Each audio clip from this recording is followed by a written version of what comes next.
Today, I want to invite you to walk through these shadowy corners of the past. We will not be looking for monsters from frightening fairy tales. Our monsters will be far more terrifying because they are entirely real. These are stories about people, about a time when the concepts of life, death, pain, and justice were completely different, at times even monstrous.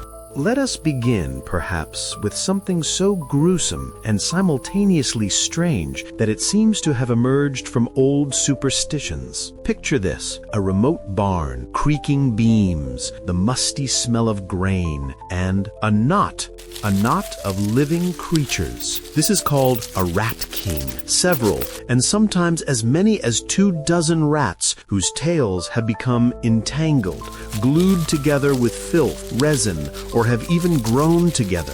They became a single, writhing, suffering mass.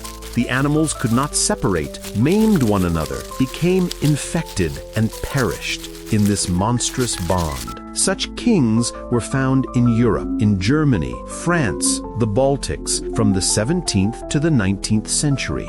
Museum exhibits, by the way, still exist today. A horrifying, yet essentially natural anomaly that, however, well illustrates the filth and cramped conditions in which people sometimes lived, and rats even more so. Is that not a rather gruesome image to start with? But if the Rat King is, after all, a quirk of nature, then what follows is about what people did to their own kind, sometimes out of fear, sometimes out of cruelty, and sometimes simply out of indifference. So let us leave the rat knots behind and move on to creatures that, it would seem, should have been more rational, to people. And here, a whole series of events awaits us, forcing us to ponder the nature of human cruelty and how slowly our ethical concepts have changed. The Roman Empire, a golden age of civilization, roads, aqueducts, philosophy, in a word, beauty. But beneath this gilded surface lay a very bloody foundation. The Roman games, which we have all heard about, were not just sporting competitions. Remember bread and circuses? There were more than enough spectacles, and they were often extremely cruel. It was not only well-trained gladiators, who, by the way, could also be volunteers, who were released into the arena of the Colosseum. No, slaves and convicts were sent there. Forced combat, where the chance of survival was negligible. Or, what was even worse, they were thrown to be torn apart by wild beasts, lions, tigers, bears. All of this was raised to the arena by complex mechanisms from underground chambers, so that the crowd, thirsting for blood, could get its dose of entertainment. Death was part of the show. And this is not a myth, not a tall tale. It is confirmed by archaeology, ancient texts, and images. The crowds rejoiced watching a person become a victim for their amusement. Can one imagine this in the modern world? And should one even try? And if we jump forward 1,500 years, we will see that the thirst for spectacle and cruelty had not disappeared right up until the mid-19th century, and in France as late as 1939, public executions were a common affair. It was a veritable show. Imagine a square, a scaffold, a huge crowd. People came with their families, brought food, and had picnics. Merchants sold pamphlets with the last words of the condemned. Jesters entertained the public. And then the performance began. Shouts, applause when the executioner did his job successfully. London's Tyburn or French guillotines, these were mass events. Reformers, incidentally, fought for private executions precisely because this was not about justice, but about a bloody spectacle that corrupted morals. It is astonishing that humanity took so long to rid itself of this vile habit.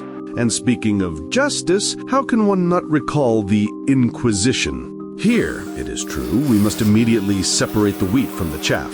Do you remember the image of the Iron Maiden, a cabinet with spikes inside where the victim was locked? Ooh, how horrifying. But here is a little surprise for you. The Iron Maiden is, for the most part, a 19th century fabrication, a museum attraction designed to thrill.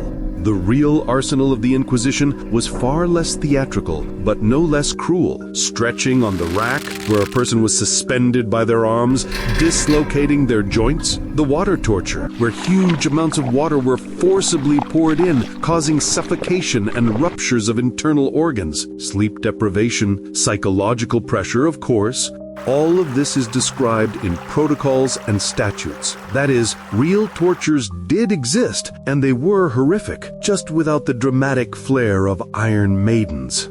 You see, even when history seems scary enough, people manage to embellish it, to make it even more thrilling.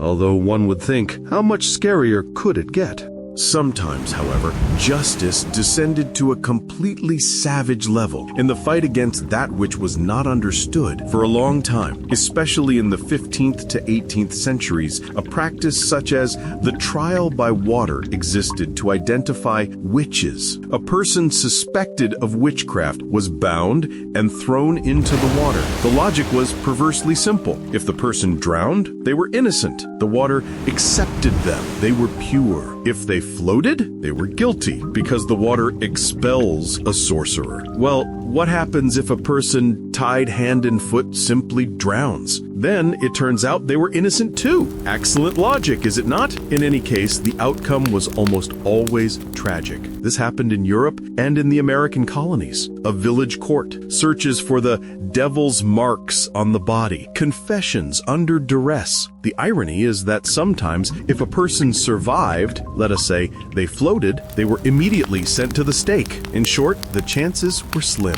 But all of this, let us say, are manifestations of direct, albeit systemic cruelty. And now let us talk about things that seem less dramatic at first glance, but in their scale and consequences can be no less terrible. I am talking about suffering caused by indifference, ignorance, and cynical calculation. Take, for instance, epidemics. They seem to be a natural disaster, difficult to combat, but even here, the human factor managed to add its own flavor. The 14th to 17th centuries, Europe, the plague, it was a terrible time. And what did they devise to stop the spread of the contagion? Boarded up houses. Imagine, someone in a house fell ill with the plague. He and his entire family were simply locked inside with the doors and windows boarded up. A guard was posted. A minimum of food and water was delivered through a special small window.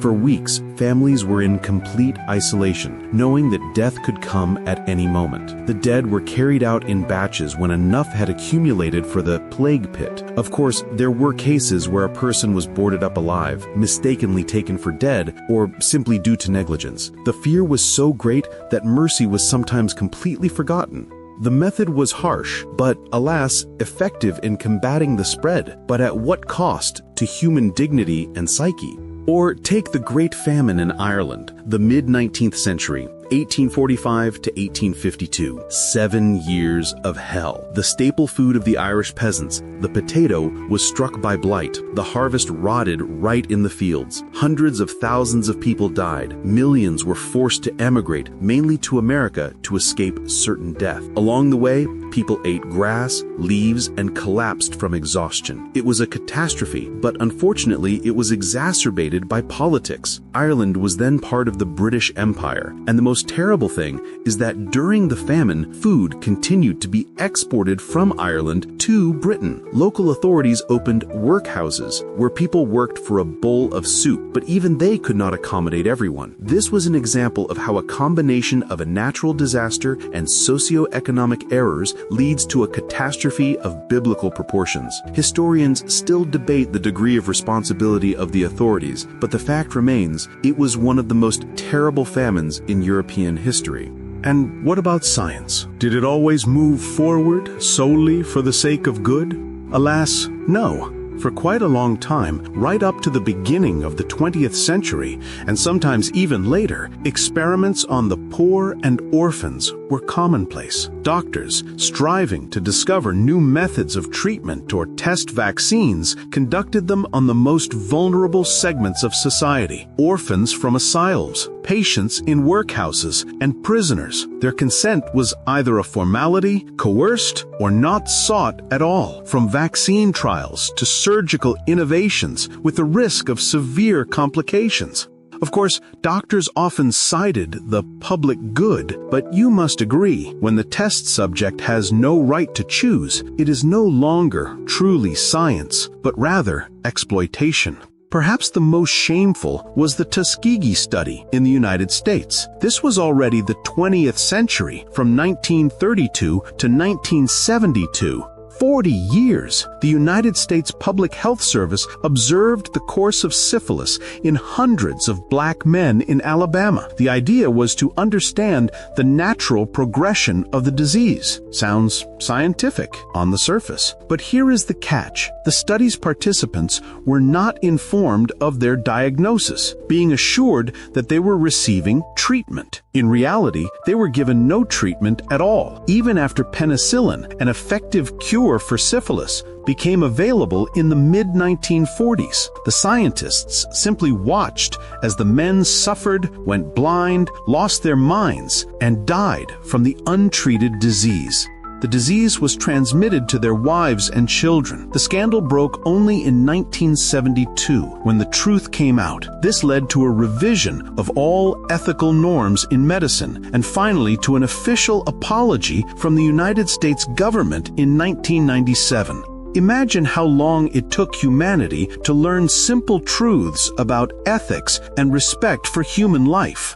And finally, we cannot fail to mention another type of horror that was hidden behind a veil of lies and censorship. In the 20th century, in totalitarian systems, especially in the Soviet Union, mass famines occurred. For example, that of 1932 to 33, and entire networks of forced labor camps were created, well known as the Gulag. Confiscations of grain, blackboards, a ban on leaving the starving regions, all of this led to millions of deaths from starvation and disease. And the camps, these were transports, barracks, impossible work quotas, and, as a consequence, an incredibly high mortality rate. The most terrible thing was that these crimes were systematically concealed. Censorship, closed archives, distorted statistics. The full picture of these tragedies became clear to the world only towards the end of the century, when documents began to be declassified and the memoirs of survivors were published. Historians still argue about the exact figures and terminology, but the essence is the same: large-scale, man-made suffering hidden from the world. It makes one wonder how many more similar stories are hidden in the annals of the past, waiting for their moment to be told. So there they are, these inconvenient pages of history, from tangled rat tails to systemic mass famines, from bloody Roman arenas to cynical medical experiments. We have traveled through the centuries, seeing how the forms of cruelty and indifference changed, but their essence, alas, remained strikingly similar. What unites all these stories? Perhaps it is that very dark side of human nature, capable of indescribable horrors, be it out of fear, a thirst for power, ignorance, or simply from an inability to put oneself in another's place. These accounts compel us to reflect on the fragility of humanity, about how easily one can slip into the abyss if one is not vigilant, if one does not remember the value of every single life, and that ethics is not just a set of rules, but the very foundation of civilization.